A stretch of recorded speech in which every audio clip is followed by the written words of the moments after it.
नहमदुहु व नुसल्ली अला रसूलिहिल करीम अम्मा बाद फ़अऊज़ु बिल्लाहि मिनश शैतानिर रजीम बिस्मिल्लाहिर रहमानिर रहीम रब्बिश्रह ली सदरी व यस्सिर ली अमरी वहलुल उक़दतम मिन लिसानी यफ़क़हू क़ौली रब्बि ज़िदनी इल्मा अल्लाहुम्मा फ़क़्हिना फ़िद्दीन। अस्सलामु अलैकुम व रहमतुल्लाहि व बरकातुहू। आप सबको मेरी तरफ से रमज़ान की बहुत बहुत मुबारकबाद। आज हम रमज़ान और कुरान, इन दोनों चीज़ों के बारे में बात करेंगे कि रमज़ान का कुरान से और कुरान का रमज़ान से क्या ताल्लुक़ है। जब कुरान नाजिल होना शुरू हुआ तो कुरान के नुज़ूल से पहले ये होता था कि जितने भी जिन शयातीन हैं ये आसमानों में चले जाया करते थे, लेकिन जैसे ही कुरान का नुज़ूल शुरू हुआ तो इन तमाम जिन शयातीन का आसमान पर जाना बंद हो गया। यानी फरिश्तों से अल्लाह सुब्हानहू व तआला ने आसमान को पहरे लगवा दिए। अब जो भी जिन ऊपर जाने की कोशिश करता था तो उसे शहाब साकिब फेंक कर मारा जाता था और भगा दिया जाता था। तो तमाम जिनों में खुलबली सी मच गई कि ये क्या हुआ अचानक, ये किस चीज़ के लिए तैयारियां की जा रही हैं कि पहले तो हम चले जाया करते थे लेकिन अब हमारा जाना आसमानों में बंद कर दिया गया। आखिर ऐसा क्या हो रहा है, जरूर कुछ खास हो रहा है। तो वो जो खास हो रहा था वो ये था कि अल्लाह सुब्हानहू व तआला का कलाम सातवें आसमान से पहले आसमान और फिर वहां से थोड़ा थोड़ा करके नबी अकरम सल्लल्लाहु अलैहि वसल्लम पर नाजिल होना शुरू हुआ था।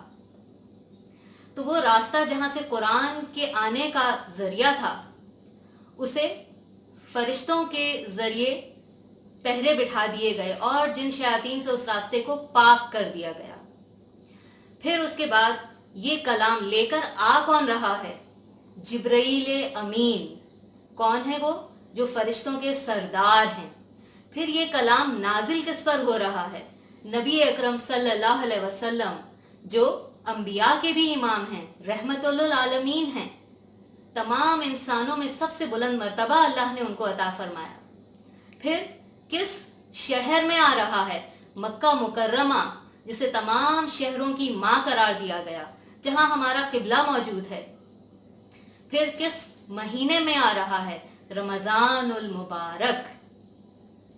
आप सल्लल्लाहु अलैहि वसल्लम ने एक हदीस बयान फरमाई कि जब रमजान का महीना शुरू होता है तो अल्लाह सुब्हानहू व तआला तमाम सरकश शयातीन को बांध देते हैं। अब आप इससे रिलेट करें जरा, जब कुरान नाजिल होना शुरू हुआ उस रास्ते को क्या किया गया? शैतानों से पाक। जैसे ही वो महीना शुरू होता है जिसमें कुरान आता है, ता क़यामत उस महीने को सरकश शयातीन से भी पाक कर दिया गया, ताकि हम इंसान उससे पूरी तरह हिदायत ले सकें, उसके करीब आ सकें, उससे जुड़ सकें। ये कुरान की बरकत है जिसने इस महीने को इतना बाबरकत बना दिया। ये कुरान की बरकत है कि पूरा साल आप देखें कितना रिस्क, कितना खाना पकता है हमारे घर, कितना आता है, लेकिन सबसे ज्यादा हमारे रिस्क में जो बरकत आ जाती है वो किस महीने में आती है? रमजान। क्योंकि ये कुरान का महीना है। रोजे भी अल्लाह ने हम पर इसी महीने में फर्ज फरमाए। फिर इसके बाद देखें वो अशरा जिसमें ये कुरान नाजिल हुआ, उसमें 5 ताक रातें अल्लाह सुब्हानहू व तआला ने रख दी। और जिस रात में नाजिल हुआ उस रात के बारे में अल्लाह ताला ने क्या इरशाद फरमाया कि 1000 महीनों से बढ़कर बरकत वाली है वो रात जिसमें ये कुरान नाजिल हुआ। अब आप अंदाजा लगाएं कि वो रात जिसमें सिर्फ ये जमीन पर नाजिल हुआ, वो रात इसके नजूल की वजह से उसको इतनी इज्जत मिली, इतनी फजीलत मिली कि अगर उसमें कोई इबादत करता है तो उसे 1000 महीनों से ज्यादा बढ़कर सवाब मिलता है। अब जिस पॉइंट की तरफ मैं लाना चाह रही थी, ये सारी तमहीद किसके लिए थी? कोई इंसान अगर अपनी जिंदगी में कुरान को लाता है, कुरान पर अमल करता है, कुरान पर चलता है, तो सोचें उसकी जिंदगी कितनी बरकतों से भर जाती होगी। वो महीना जिसमें कुरान नाजिल हुआ, वो रास्ता जिससे कुरान आया गया, वो जिन शयातीन से पाक कर दिया गया, वो महीना इतना बाबरकत हो गया कि शयातीन को बांध दिया गया इस महीने में। वो रात, वो आखिरी अशरा इतना बाबरकत हो गया کہ اس رات کی عبادت 1000 مہینوں سے بڑھ کر اجر دینے کا سبب بن گئی۔ تو اگر کوئی انسان اسی کلام، اسی قرآن سے جڑ جائے تو سوچئے اس کی پوری زندگی کیا برکتوں اور رحمتوں اور بخششوں کا ماوا و مروا نہ بن جائے۔ یہ اللہ تعالیٰ کی رحمت کے حصول کا بہترین ذریعہ ہے۔ رمضان شروع ہو چکا، شیاطین بندھ چکے، اب یہ ہمارے اوپر ہے کہ ہم اس بابرکت کتاب کو اپنی زندگی میں لے آئیں، اس سے جڑ جائیں، اس کو پڑھیں، اس کو سیکھیں، اس کو سمجھیں اور اس کو عمل میں لے آئیں، اور وہ ساری برکتیں اپنی زندگی میں سمیٹ لیں جو ہم گنوا چکے ہیں آج۔ یہ قرآن ہی وہ طاقت ہے جس نے صحابہ کرام کو کیا سے کیا بنا دیا۔ قرآن سے پہلے وہ کیا تھے اور قرآن کے بعد کیا ہوئے، پوری زمین پر چھا گئے۔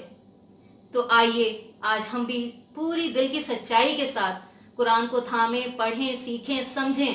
ابھی شیطان بندھے ہوئے ہیں، اس برکت کو حاصل کر لیں۔ اللہ تعالیٰ سے دعا ہے کہ اللہ تعالیٰ ہم سب کو اس کتاب سے پوری طرح مستفید ہونے کی توفیق عطا فرمائے، اور اس رمضان کے بابرکت لمحوں کو، ایک ایک لمحے کو ہم اللہ سبحانہ و تعالیٰ کی رضا حاصل کرنے کے لیے کیش کروائیں۔ اور ایک آیت، آپ صلی اللہ علیہ وسلم نے ارشاد فرمایا، اگر تم صبح کے وقت ایک آیت کا علم حاصل کرو تو یہ تمہارے لیے 100 رکعت نفل سے زیادہ بہتر ہے۔